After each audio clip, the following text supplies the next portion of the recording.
Why hello there, and welcome back to Tabletop Ferox Post-Mortem, where I dig up a long-dead game and poke at its entrails with a stick. And the corpse I will be exhuming tonight is Dungeons & Dragons Rules for Fantastic Medieval Wargames Campaigns Playable with Paper and Pencil and Miniature Figures. And yes, I know that technically Dungeons & Dragons is still around, but since we are currently watching the end of it as a tabletop role-playing game as it transitions into nothing more than an exploitable license and subscription-based AI-powered online experience vaguely resembling a role-playing game, I thought it might be interesting to look back at where it all started, which of course was in March 1971 with Chainmail: Rules for Medieval Miniatures by Gary Gygax and Jeff Perrin. Listen, be thankful I'm not going back to the 60s on this one. Which was a 44-page medieval war game. Well, the 3rd edition is 44 pages, and that's the only one I have access to, so let's just say it's 44 pages. Which is most notable for including an additional set of man-to-man combat rules, which, based on my research, was not very common at the time, as well as the fantasy supplement at the end of the book, which added fantasy heroes, superheroes, not like the comic book kind, just like extra powerful heroes, and wizards, as well as all manner of fantastic creatures like hobbits, goblins, trolls, and dragons, along with magic spells and weapons, and is also notable for another thing that I'm going to mention in a bit when we move on to January 1974, and Dungeons & Dragons Rules for Fantastic Medieval Wargames Campaigns Playable with Paper and Pencil and Miniature Figures.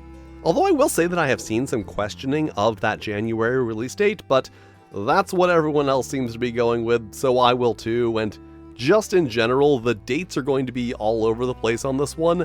I am working with what information I am able to find, and it's not like people were cataloging precise release dates for this stuff at the time, as if any of it was going to be relevant 50 years later. And speaking of 50 years later, very important note here, according to an archaeologist friend of mine, this does mean that a first printing of the Dungeons & Dragons box set is old enough to be considered an artifact.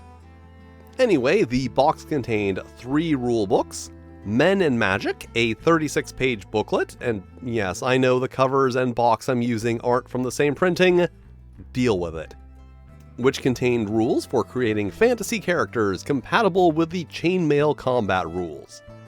Yeah, that's the reason why chainmail was worth mentioning and all of the other important influences were not. By default, Dungeons & Dragons was designed to run on the chainmail rules, which were not included. But it did provide 4 playable races: human, dwarf, elf, and hobbit, or halfling in the 6th and 7th printings from 1977 through 79. And that brings us to the other unfortunate disclaimer. I do not have access to any of those pre-6th printings, and from my research, I have been led to believe that it's not just hobbits, but many Tolkien items that have been removed, but have never found an exact list of everything that was changed. So the information presented here in this video is going to be based on those later versions of the game, which are the only ones I have access to. And there were also 3 classes: Fighting Man, Magic User, and Cleric, along with 70 Magic User and 17 Cleric spells. And notably, some of the Magic User spells are also on the Cleric spell list, many with alternate ranges and durations, as well as the rules for Turn Undead and Anti-Clerics, who are evil clerics and have 1 alternate spell. And most notably from a historical perspective, the alternate combat system, which presented a D20-based system of attack and save rolls, which has been the basis for every following edition other than 4th, which didn't have savings throws. Then Monsters and Treasure, a 40-page booklet which contained, well, things weren't as strictly defined as they are today, so let's just say 75 monsters, as well as descriptions of, but no stats for others, including the gelatinous cube. And then of course the rules for general treasure and magic items, as well as the distribution thereof, along with a 4-page set of rules for creating magic swords, which just have a 50% chance of being intelligent and imparting random abilities onto the user, or possibly taking over the user's body if the sword's intelligence exceeds the user's by too much. Yeah, these lads had some very high opinions of swords. As well as 80 specific magic items, and then the Underworld and Wilderness Adventure, a 36-page book containing tips for dungeon design, which notably suggests that a dungeon have at least a dozen levels. Not rooms, levels. As well as rules for populating and exploring dungeons, including wandering monster tables. And then much of the same, but for Wilderness, although it does offload some of those rules onto Outdoor Survival from Avalon Hill. But also rules for castles and stronghold construction, not just for exploration, because remember, in older editions it was not unusual for a player character to own a castle or stronghold, collect taxes from those living on your land, and have a private fighting force under your command. As well as surprisingly thorough rules for aerial and naval combat. And then the reference sheets, which are just the collection of all of the various tables and such that you might need to reference. So that is what is in Dungeons & Dragons Rules for Fantastic Medieval Wargames Campaigns Playable with Paper and Pencil and Miniature Figures. And while things are a little haphazard and very rough, you can definitely see the seeds of what would later become the Player's Handbook, Monster Manual, and Dungeon Master's Guide format that would become standard for the series, as well as the game that it would eventually become. But now onto the next core part of the D&D experience, supplements. And magazines. Since there are only like 5 supplements and 7 issues of the Strategic Review, I have made the regrettable decision to cover those as well. Even though they do also cover content for non-D&D TSR products, but also they're fairly short and kinda interesting, so I figured I might as well just mention everything.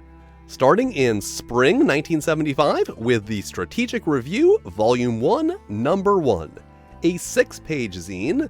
Yes, zine, this is a zine and referred to as such, and talks about other wargaming zines. Zine is not a format, zine is not an aesthetic. Zine is an independently produced publication, generally with limited distribution. And this is how niche interests like wargaming, Star Trek, or funny animals were able to maintain connected fandoms prior to the internet. You would pick up a copy of the Strategic Review at your local hobby shop in Lake Geneva, Wisconsin, and that would suggest that you send 30 cents to the Communications Department of the University of South Dakota to get a copy of the Great Plains Game Players newsletter.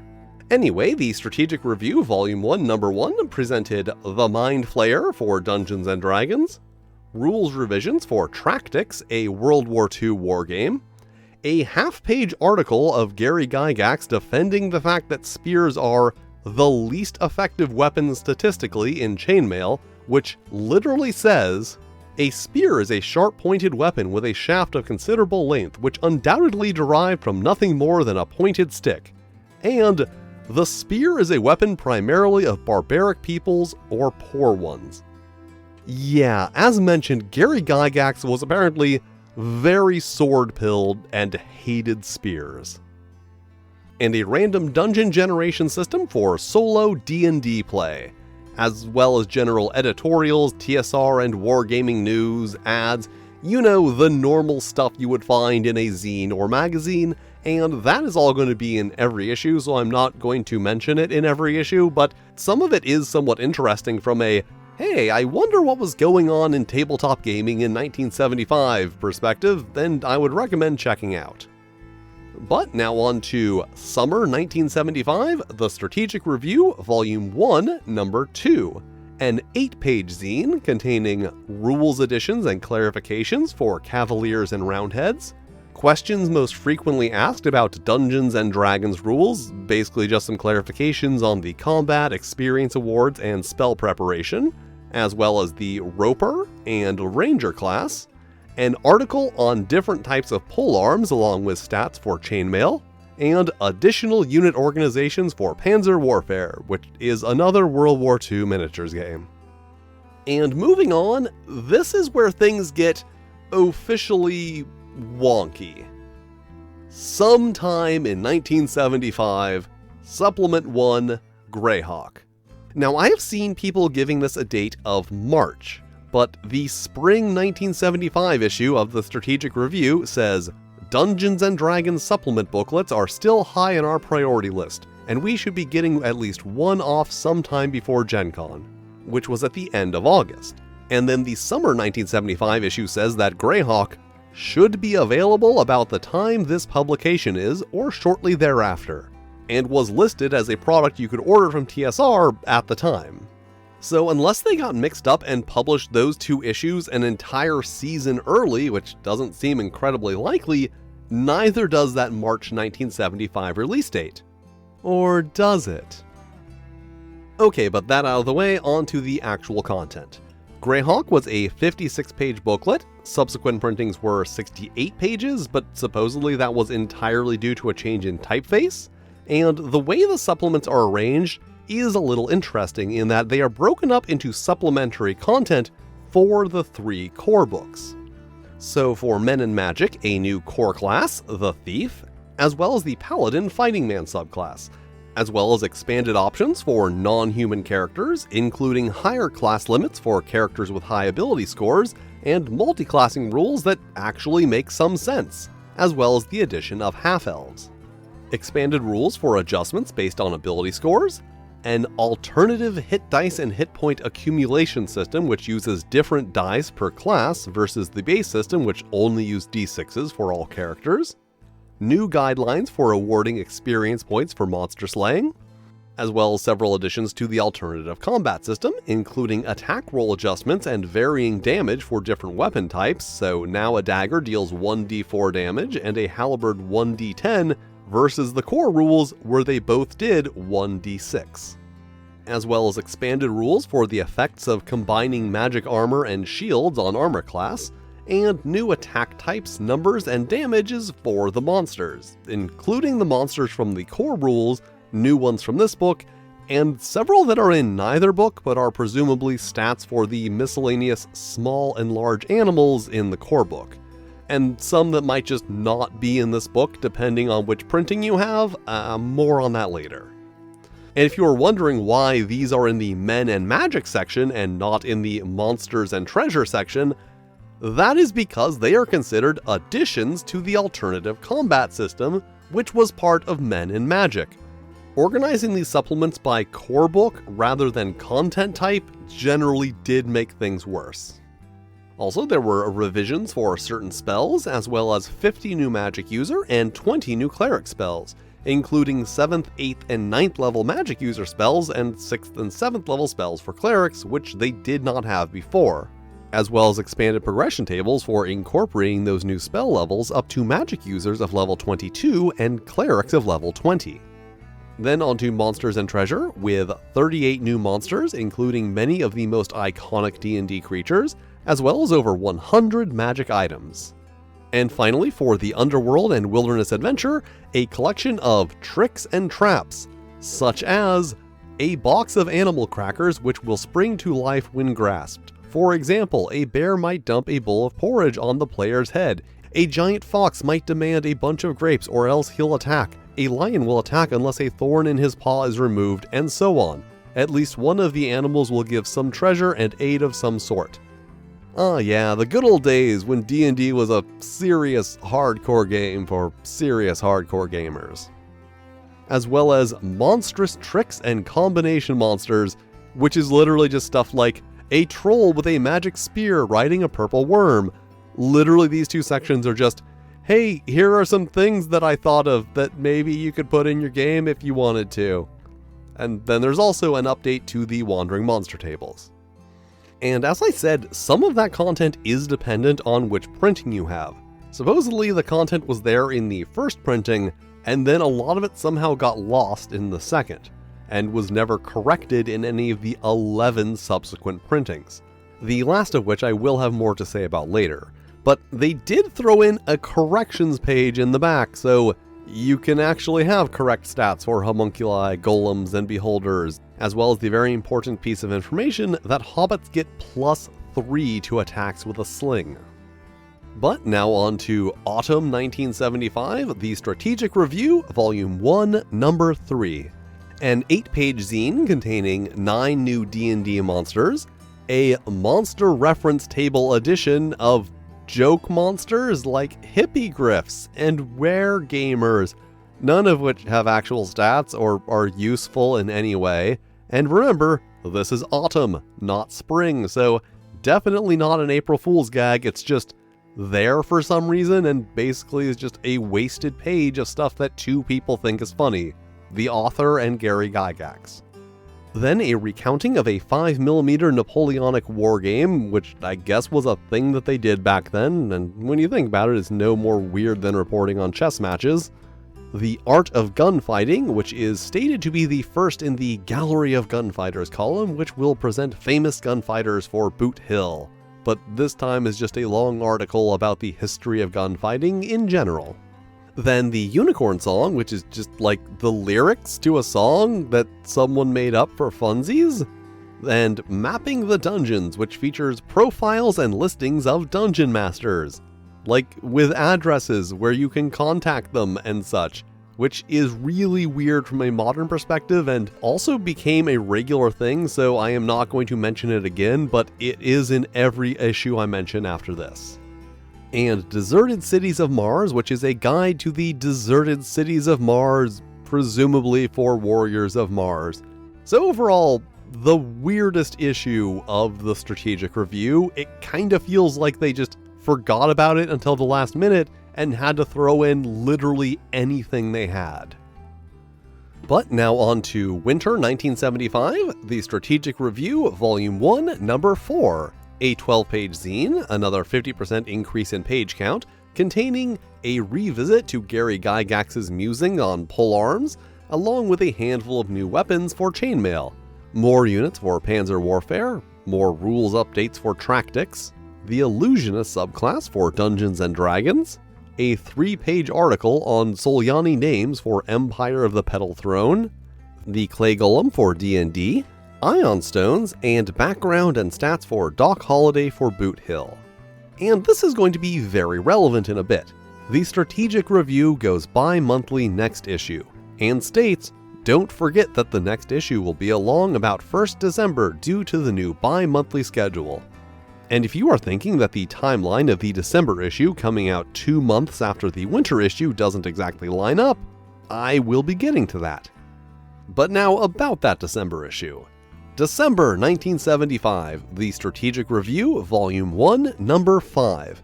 A 16-page, I kind of feel like I should start calling it a magazine at this point, which contains a recap of a game where World War II soldiers were pitted against fantasy characters just kinda for funsies, along with rules for combining D&D and tactics for a World War II fantasy wargame experience of your own.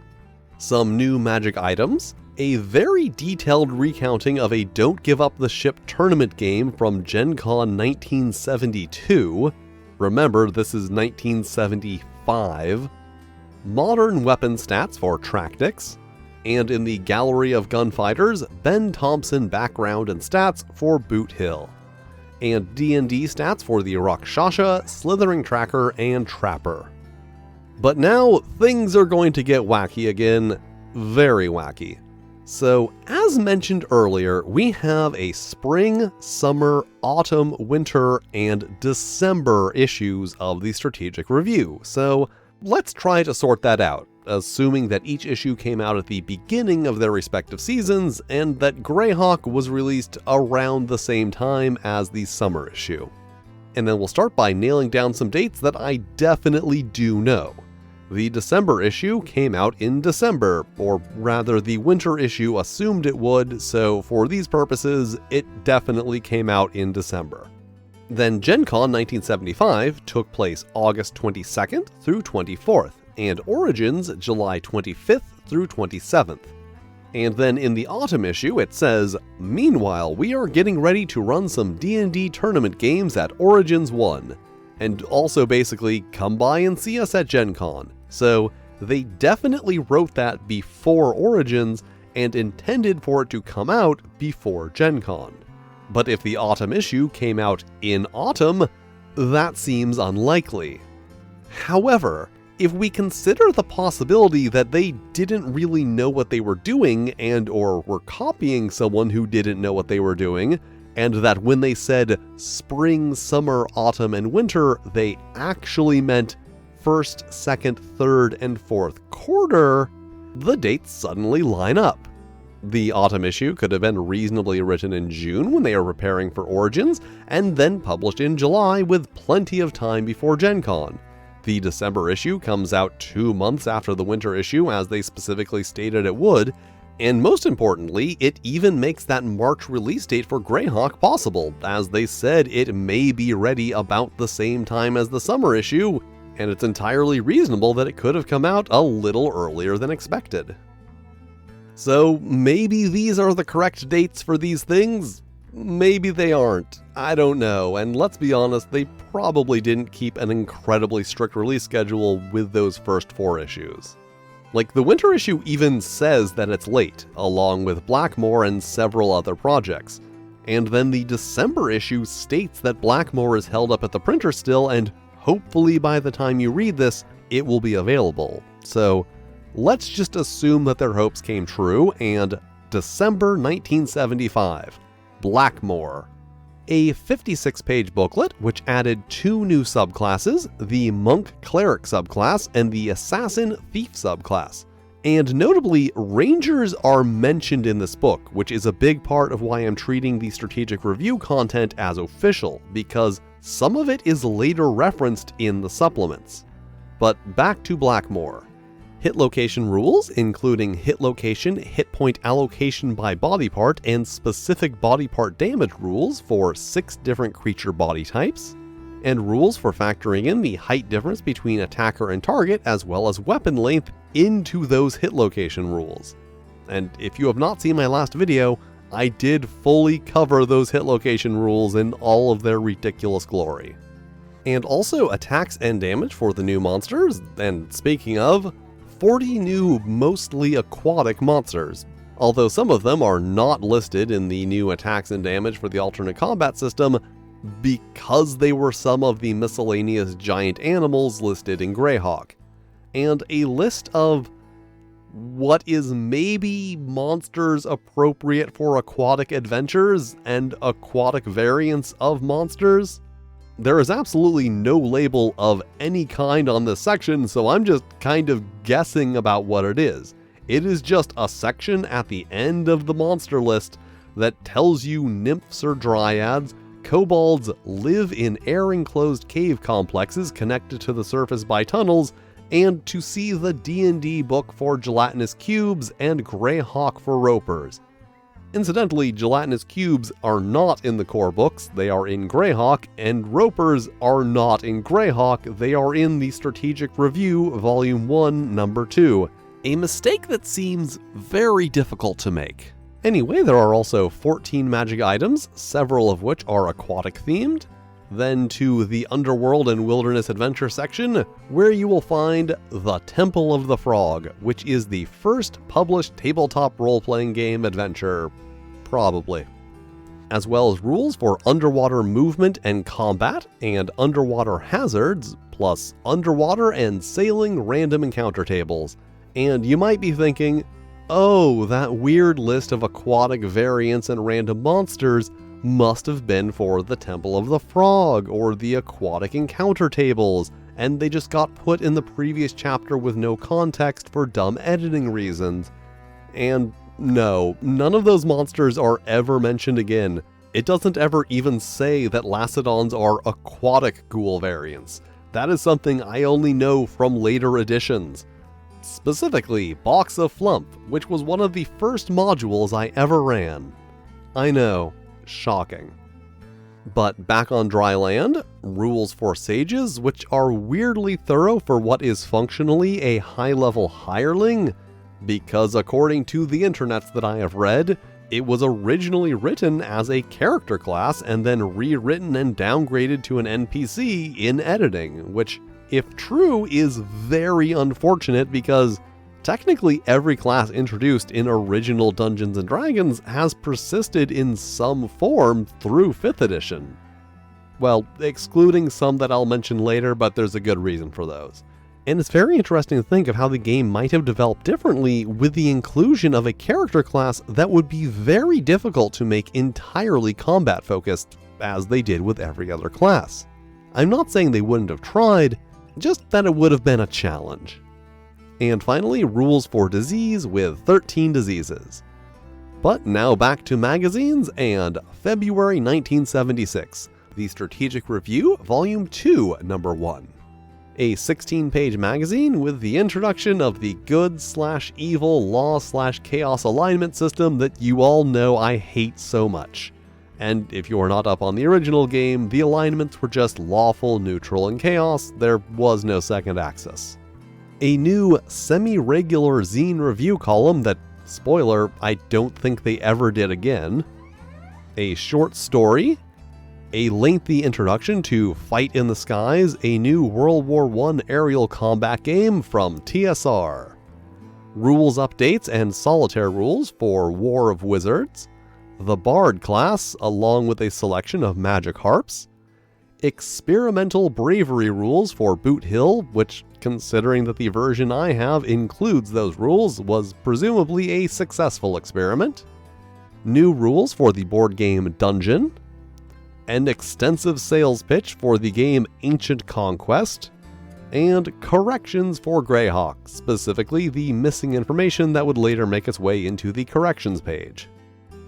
Then on to April 1976, the Strategic Review, Volume 2, Issue 2, a 24-page magazine containing a lengthy article on the D&D magic system, stats and descriptions for 13 fictional gunfighters for Boot Hill, which is unfortunate because the previous gunfighter gallery concept with historical gunfighters was way more interesting. Like, I would much rather have stats for Billy the Kid than Hopalong Cassidy. Of course, if I did have stats for Billy the Kid, I would then want stats for Dracula. Another short story. DM tips for planning out towns in your games. 3 new magic items. As well as stats for the Catoblepus and Denebian Slime Devil. And if you're thinking, wait a minute, isn't that the thing that the Klingon called Kirk in The Trouble with Tribbles? A, nerd, and B, yes, this is another joke monster. At least this time it is actually in the April issue, but there is of course no indication that it is a joke until you read it, and it is just in an article with another monster that is not a joke. Then an article on ancient and medieval standard military symbols, and another on the missile weapon in classic warfare. And those two aren't even game related, they are just general historic warfare articles of debatable accuracy. Then new dexterity bonuses for thieves, which are literally just stuck in a box in the corner of that missile weapons article. The layout in these things was haphazard at best. Then something or other for Empire of the Petal Throne. I don't know or care. The Empire of the Petal Throne articles are always weird in the boring way that makes me significantly less interested in that particular product. And then some questionable dungeon mastering advice from Gary Gygax. It is a very Gygax heavy issue. He is credited in 6 different articles, only one of which actually has any game content. And I don't know, maybe that was the real April Fool's joke, that they just told Gary Gygax, give us whatever you have and we'll publish it. And that is the final issue of the Strategic Review, which would then be split into 2 separate magazines. Little Wars for historic wargaming content, which lasted 12 issues, and The Dragon for role-playing, fantasy, sci-fi, etc. content, which ran in some form or another for almost 500 issues, until it was cancelled by Wizards of the Coast during the height of D&D's popularity in 2022. Because why make new regular content when you can just charge people for temporary access to the content you already produced? And I am not going to continue going into The Dragon article by article as I have been doing with the Strategic Review, because they did expand it quite a bit into a fully fledged magazine, but I might as well finish out 1976 and point out some articles that I think are interesting or relevant. And if you do want to watch me actually go through each issue of Dragon article by article, you should make that known, because it is a very large undertaking, but also something that I am not against doing, as it is very interesting to see how it went from TSR newsletter to legitimate gaming magazine to Wizards of the Coast newsletter. But moving on to May 1976 and Eldritch Wizardry. There was an ad in the last strategic review saying that it would be out May 1st, and that is the only date I have to go on, so May it is. A 60-page booklet which contained the Druid Cleric subclass and like 35 new spells for the Druid Cleric subclass. Rules for psionics with 34 psionic abilities, and rules for psionic combat. A new movement, missile fire, and spellcasting initiative system that divides the round into 8 distinct segments on which characters' actions can occur, and I also covered that and the psionic rules in my previous video.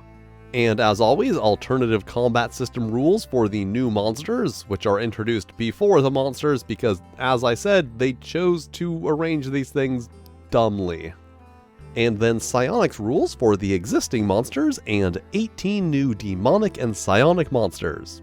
Or more like 17 since the Mind Flayer was already presented in the strategic review. 22 artifacts and relics of tremendous power, classics like the Wand of Orcus and the Hand and Eye of Vecna. Then new encounter tables for the new monsters and corrected wilderness wandering monster tables. So now on to those Dragon magazines I was talking about, and June 1976, The Dragon Volume 1, Number 1. Which increased the page count again to a whopping 32 pages, and included the first actual attribute check system for Dungeons & Dragons that involved, and I'm serious here, rolling percentiles and adding the tested ability score to determine a type of die to be rolled, the result of which would be multiplied by the tested ability score to determine the percentile chance of success on the task. Yeah, that was a real set of rules that someone intentionally wrote somehow. As well as the first appearance of the Boule, a monster that would later be prominently featured in the best Dungeons & Dragons illustration ever. And then let's just say July 1976, Gods, Demigods, and Heroes, the last D&D supplement. Like, it specifically says that in the book, and in this ad from the August issue of The Dragon, which is why I assumed it was released in July. And is a 68-page book, which, unlike previous supplements, actually has a single coherent concept behind it, providing stats for a number of figures, monsters, and items from Egyptian, Indian, Greek, Celtic, Norse, Finnish, Hyborian, Melnibonian, Mexican and Central American Indian, and Eastern mythos. Yeah, they just kind of snuck in a few fictional mythologies there, and based on the whole Hobbit situation, I'm sure you can guess how authorized those inclusions were. Then, as mentioned, August 1976, The Dragon Volume 1, Number 2. Another 32-page magazine which featured the Alchemist class. Yes, Alchemist for original Dungeons & Dragons. As well as aforementioned ad for Gods, Demigods, and Heroes that led me to believe that they expected it to be available when this was released, therefore, reasonably July. Then September 1976, Swords and Spells, which once again I am assuming a release date based on the fact that it is advertised in the next month's Dragon, which is a 44-page game of large-scale combat rules based on Dungeons & Dragons for, your larger-scale Dungeons & Dragons combats. So that's it for that one. And October 1976, The Dragon Volume 1, Number 3, a 32-page magazine which presented variant attribute generation and variant classes for female characters, which are generally what you would expect, but also some interesting things like female thieves gaining limited spellcasting. Yeah, the spells they get are things like Charm Man, but, it's still spellcasting. As well as several new PC and/or NPC classes and subclasses. Healer, which are described as a combination of magic user and cleric with a dash of fighter, without ever specifying which of those three they are actually a subclass of, so I guess you're kind of on your own if you need to determine things like 2-hit numbers or saving throws. The Scribe, which is a new kind of specialist just like the Sage, and like the Sage is an NPC class only, so doesn't even have basic things like levels or hit points. Samurai, which is actually specified as being a fighter subtype, and is more or less what you would expect from a samurai subclass written in 1976 by some dudes in Wisconsin. Then the Berserker, a highly experimental fighter subclass who shapeshifts as a lycanthrope when berserking. The Idiot class, whose only ability is to confuse enemies, and honestly the entire thing kinda seems like it was written as a mean-spirited jab at someone the author didn't like. And the Jester, which, also seems like it's a joke, but one that is actually amusing, and more importantly, playable, because, hot take here, joke content is only funny if you can actually use it. Even if you never intend to use it, the fact that it is functional in the system is what makes joke tabletop role-playing game content funny. But also, once again, just random joke content in the middle of a normal issue without any explanation. And there wasn't really anything interesting in number 4, so that's it for Dungeons & Dragons 1974 to 1976. But now let's jump ahead to November 2013, and the original edition premium reprint, which was a shameless cash grab, a lovingly crafted premium edition of the original books made to honor the proud history of the game, packaged in an engraved, illustrated wooden storage case. So, a few notes on this one. It contains the 3 core books and 4 supplements. Remember, Gods, Demigods, and Heroes was the last Dungeons & Dragons supplement, so Swords and Spells doesn't count. And the reference sheets, which is a little surprising. And notably does not include chainmail, despite still requiring the chainmail rules. It's almost like, much like the Deluxe Collector's Edition of Metamorphosis Alpha, this was intended much more as something that would just sit on a shelf and maybe be flipped through once or twice, than it ever was a game that someone might actually play. And I'm going to say it again because I think I actually ended up cutting it out of the Metamorphosis Alpha video. Once you take a game and place it behind museum glass as some unalterable thing to be revered, instead of something to be engaged with and enjoyed, it is no longer a game, just an irrelevant piece of dead history.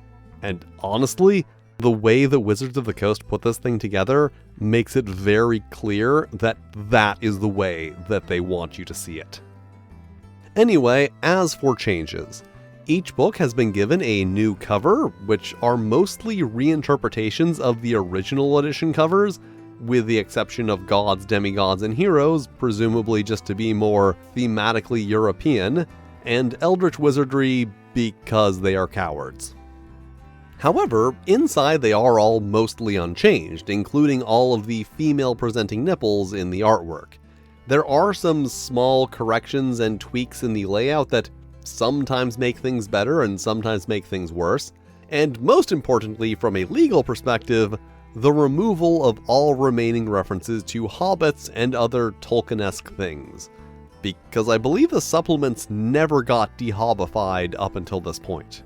As well as the removal of the Hyborian and Melnibonian content from Gods, Demigods, and Heroes because TSR never had authorization to include that content, and Wizards of the Coast certainly wasn't going to pay to license it just for a reprint that they didn't actually expect anyone to read, as well as removing outdoor survival from the list of recommended equipment, but not the later references to it in the Underworld and Wilderness Adventures.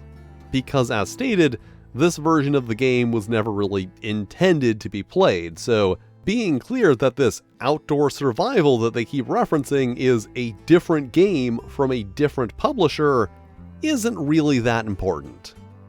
And I'm not going to search for every little change. However, since Greyhawk does have that errata sheet, I do have a list of things that should have been fixed, and see that only 2 of them actually have. Although notably, they did change Hobbit to Halfling on the correction sheet. Also, the supplements are now labeled books 4, 5, 6, and 7 instead of supplement 1, 2, 3, and 4.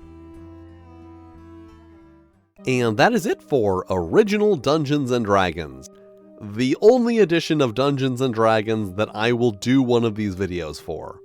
And despite its current status as an exploitable license first and a game second or not at all, the overall impact of this original poorly written, misdirected game is undeniable. Like, it is important to remember that this was literally a variant war game when it was published. Dungeons & Dragons: Rules for Fantastic Medieval Wargames Campaigns Playable with Paper and Pencil and Miniature Figures. It's right there in the title.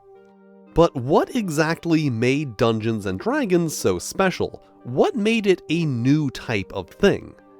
Basically, it was the character focus.